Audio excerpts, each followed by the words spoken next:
Yo guys, ketemu lagi ya dengan kita di sini masih di segmen sekelebat info di mana nanti di sini bisa kalian dapetin ya info terbaru dan terpanas tentunya guys. Oke, hari ini pukul 11:30 guys di tanggal 28 November 2022 hari Senin.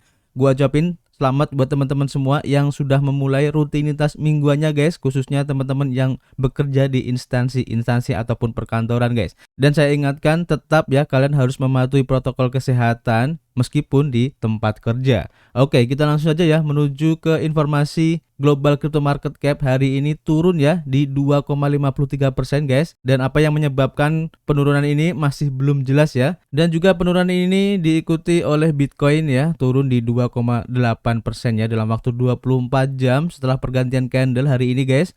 Begitu juga dengan Ethereum turun di 4,23% ya. BNB turunnya cukup lumayan ya di 6,85%. Dan untuk Doge masih bertahan, masih ada kenaikan yang cukup ya lumayan lah ya di 3,32% ya. Menyusul informasi yang kemarin ya, salah satunya adalah bahwa Elon Musk ini sempat memberikan pernyataan ya jika Twitter ini di delisting dari Google Play ataupun iOS, maka dia akan membuat handphonenya sendiri guys. Nah ini gila ya. Memang si Elon ini nggak ada otak guys. Kita tunggu aja ya nanti perkembangannya gimana.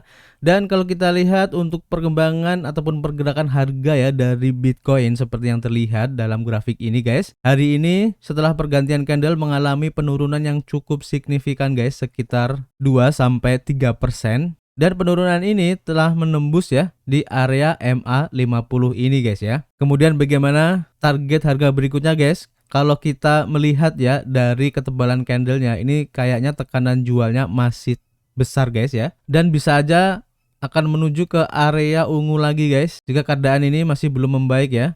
Tapi jika tekanan belinya lebih besar daripada tekanan jualnya, bisa jadi ini akan naik lagi dan bisa saja akan menembus area resisten di MA50 lagi guys. Dan untuk sebab ya ataupun yang menjadi tersangka kenapa di awal Senin ini Bitcoin turunnya cukup tajam ya, bisa kita lihat di salah satu artikel yang diterbitkan oleh forecast.news ya, di mana harga Bitcoin ini mengikuti penurunan di pasar ekuitas Asia guys, di tengah meningkatnya protes Cina terhadap penguncian ataupun lockdown COVID-19 ya yang dilakukan oleh pemerintahnya guys. Jadi Bitcoin serta Ether ya jatuh sekitar jam 9 pagi di Hong Kong sejalan dengan penurunan di Hong Kong dan juga pasar ekuitas Asia lainnya di tengah kekhawatiran tentang kerusuhan sipil di Cina selama akhir pekan yang menyebar ke setidaknya 8 kota ya sebagai protes terhadap lockdown COVID-19 dan berkembang menjadi langka guys. Tampilan publik oposisi terhadap partai komunis yang berkuasa. Bitcoin turun 2,2% ya menjadi $16.095 ya pada pukul 10 pagi tadi pagi sebelum pulih sedikit guys. Sementara Ether turun di 2,8% menjadi $1.162 menurut CoinMarketCap. Pada tengah hari di Asia ya, sebagian besar 10 cryptocurrency non-stable coin teratas berdasarkan kapitalisasi pasar telah jatuh dengan Dogecoin yang merupakan meme coin terkemuka satu-satunya yang menjadi pemenangnya guys. Dan indeks Hang Seng anjlok 4% pada pembukaan dan juga baru-baru ini di perdagangan turun 2%, sedangkan indeks komposit Shanghai turun 1% guys. Indeks Nikkei 225 Jepang juga turun ya 0,6%. Protes di Cina meletus ya pada hari Jumat menyusul kebakaran yang merenggut nyawa setidaknya 10 orang di sebuah gedung apartemen di Urumqi di wilayah barat laut Xinjiang, di mana banyak orang telah dikurung di dalam rumah mereka guys karena kebijakan ataupun aturan dari pemerintah ya untuk melockdown China guys dan tidak dapat melarikan diri.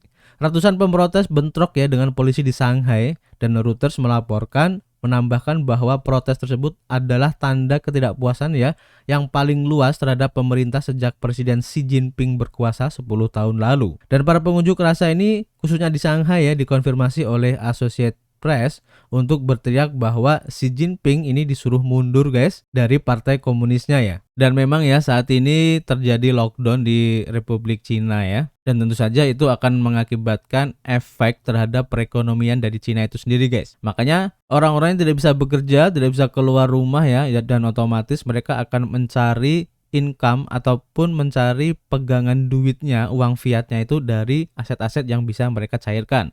Dan salah satunya adalah kripto guys. Dan protes yang terjadi di Cina ini bisa menjadi salah satu tersangka ya kenapa hari ini Bitcoin itu turun. Selain itu masih banyak juga ya informasi yang mengakibatkan Bitcoin ini turun. Salah satunya ya bisa jadi dari para investor ataupun para holders Bitcoin ini melakukan withdrawnya ya. Mungkin karena sedang weekend kayak gitu ya, ataupun antisipasi dari keadaan market yang mungkin belum jelas ke depannya guys. Jadi nanti kita akan update lagi ya.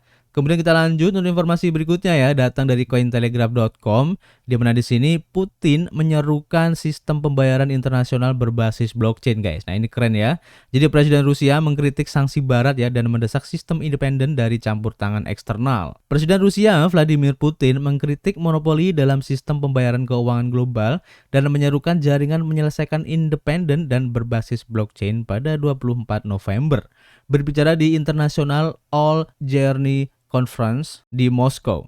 Selama acara yang diselenggarakan oleh Sberbank, bank Rusia terbesar dan pemberi pinjaman utama kepada pemerintah, dan dia menyatakan teknologi mata uang digital dan blockchain dapat digunakan untuk menciptakan sistem baru untuk penyelesaian internasional yang akan jauh lebih nyaman, benar-benar aman bagi pengguna, dan juga yang terpenting tidak akan bergantung pada bank atau campur tangan negara ketiga.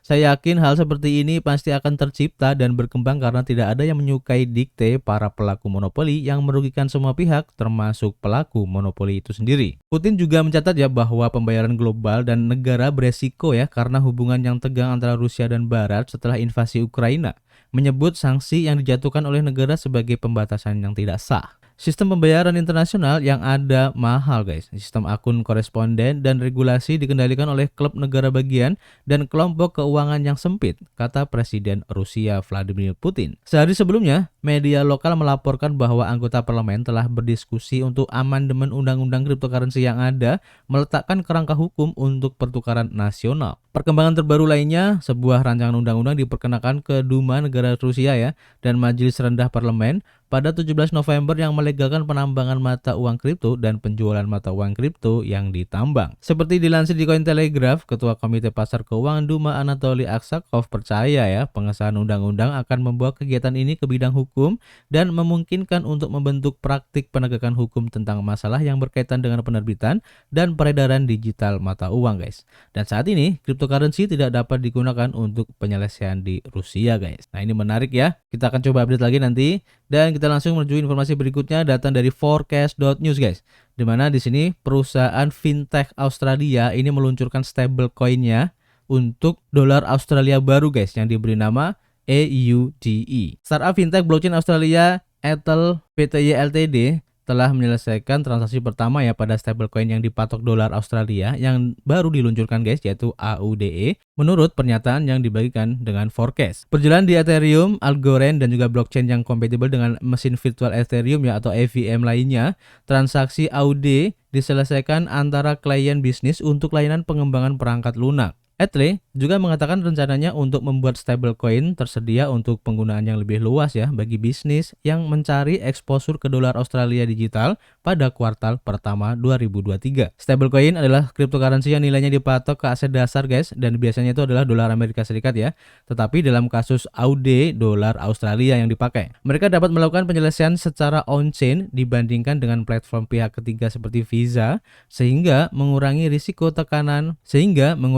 rekanan dan juga waktu transaksinya. Kami sangat senang dengan prospek teknologi kami yang mendemokratisasi dolar Australia pada ekosistem Web3 yang sedang tumbuh, kata Kepala Eksekutif Ethel James Hill dalam sebuah pernyataannya. Kami percaya bahwa kesuksesan ekonomi Web3 di masa depan akan bergantung pada penggunaan infrastruktur stablecoin yang terpercaya dan andal. Stablecoin AUD bergabung dengan daftar stablecoin yang didukung dolar Australia pada 1 November. Perusahaan fintech Australia terkemuka Novati Group Limited meluncurkan stablecoinnya sendiri dan AUDD di blockchain Stellar. Stablecoin AUDD akan tersedia bagi pelanggan untuk menukar langsung 1:1 dengan dolar Australia guys melalui platform ataupun aplikasi online perusahaan. Salah satu bank besar Australia yaitu ANZ Banking Group meluncurkan stablecoin yang dipatok dalam dolar Australia yaitu ASDC dan awal tahun ini dan menyelesaikan transaksi pertamanya pada bulan Maret.